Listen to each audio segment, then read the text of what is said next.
Hello, everyone. Welcome to Maiden Group TV.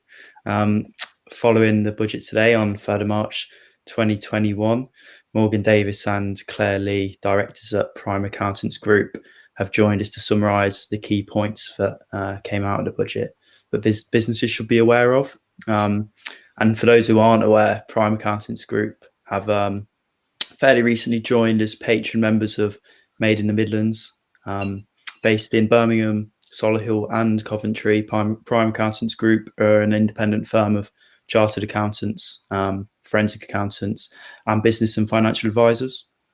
So after an unpredictable year, to say the least, it is important now more than ever for businesses to plan ahead for the changes that have been announced, and to ensure they are able to emerge from this challenging time in the strongest position possible.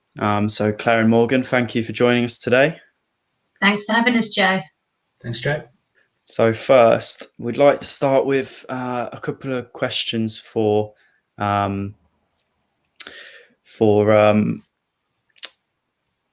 yourself, Claire.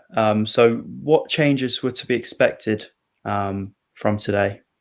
I think we've had so much leak out, Joe, for the budget. It's been no budget like any other budget, in that we've expected a lot of the changes that were announced this morning already.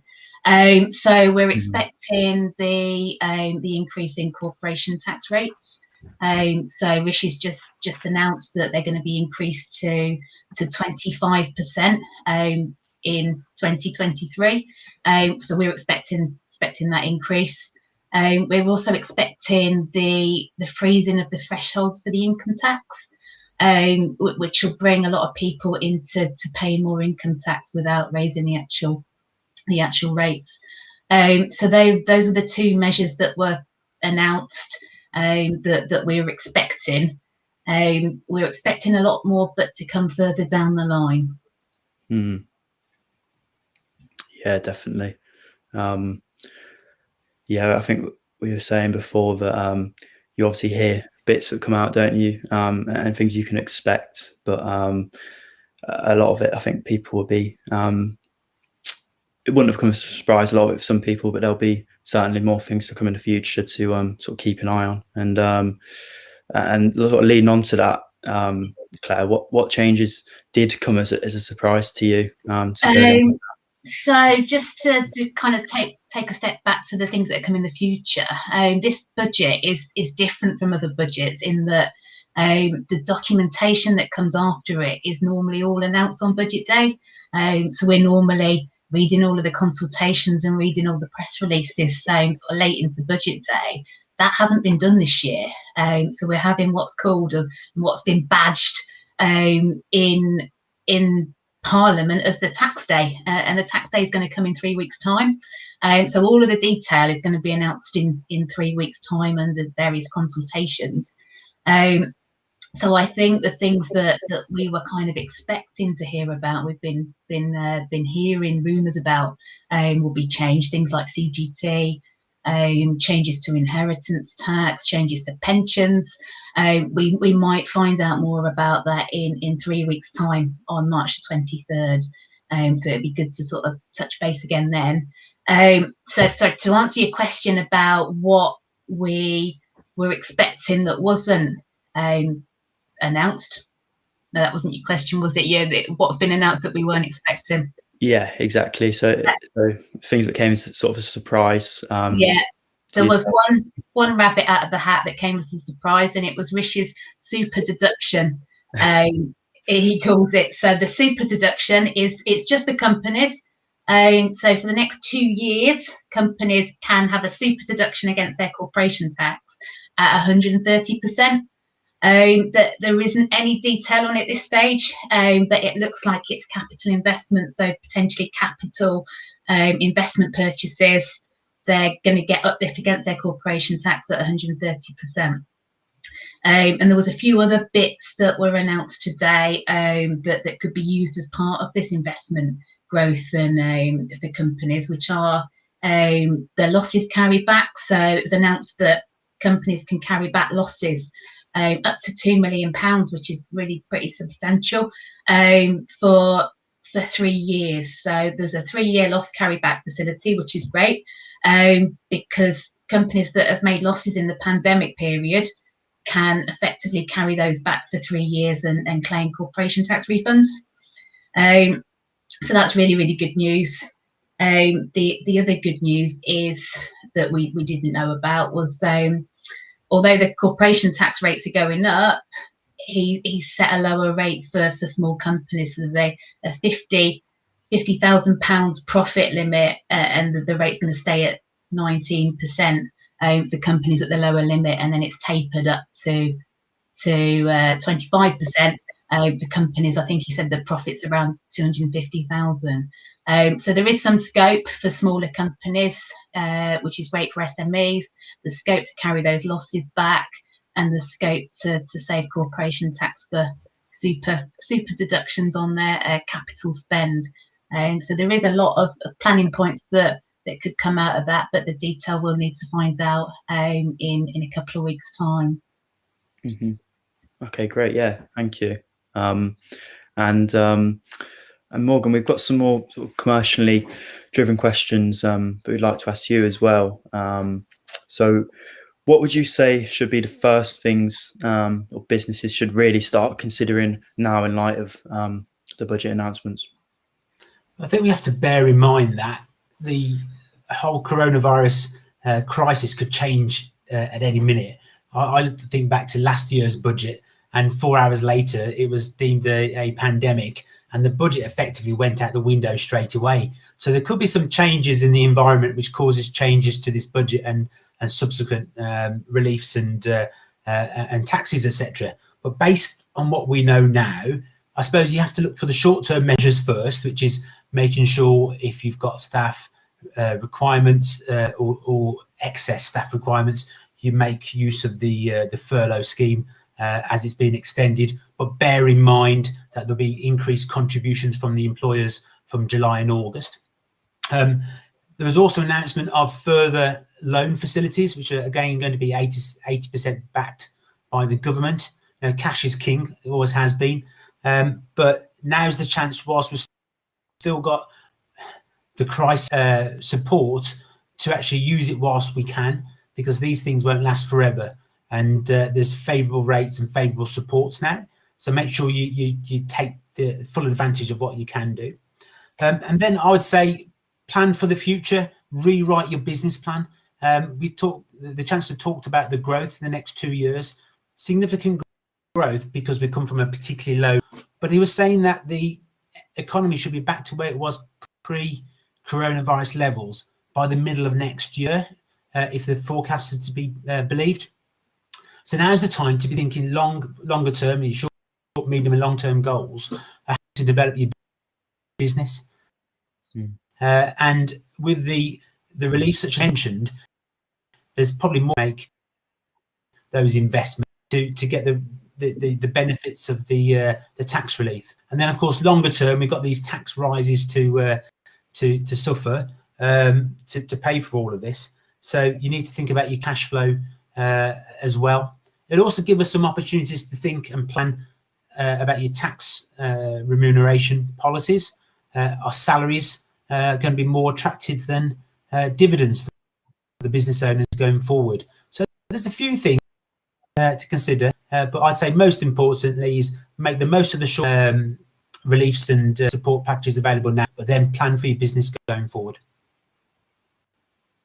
That's great. Yeah, it's really good to hear that advice for the short, medium and long term. And this next question's a bit more personal, I suppose, but more opinion driven. But do you think enough has been done to support businesses struggling as a result of COVID-19 and the pandemic?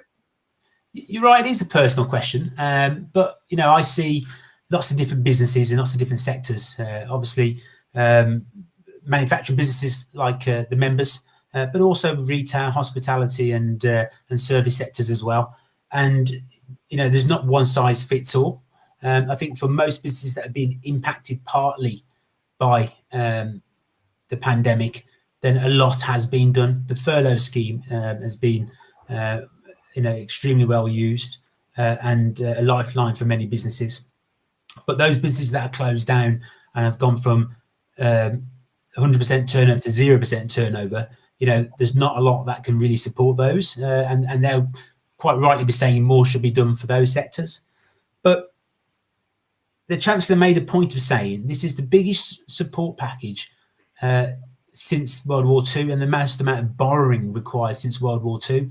At some point, I think in the next 2 years, borrowing will reach 97% of GDP. And I'm no economist, but that's pretty much like borrowing nearly all of your turnover if you're a business. It's going to be really, really tough times for the economy, and a burden of debt which needs repaying. So we can understand there's a balance between giving all the money away now and suffering the pain down the line. But some of the things that I thought were good and a good level of support, obviously the furlough scheme has been fantastic.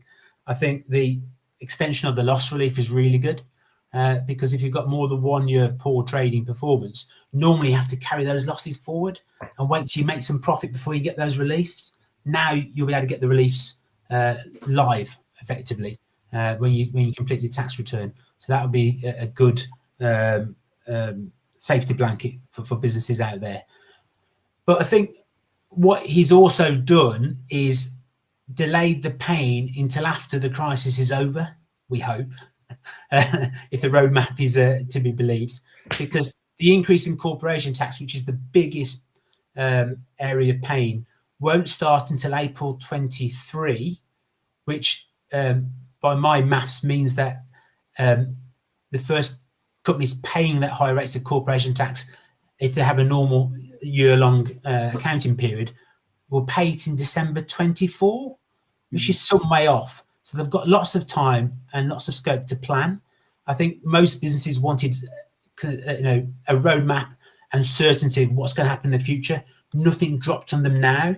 If we had that corporation tax dropped on us now for the next year, then that would be excessive amounts of pain that the economy has to face. And I would think there'd be quite a few businesses struggling because of it. So I think it's a balance between the support given and giving away free money, which is always popular, and actually when you have to take the hard decisions and take it back off the taxpayer at the right time. So I think overall, for most businesses that haven't been impacted wholesalely, the support's been good.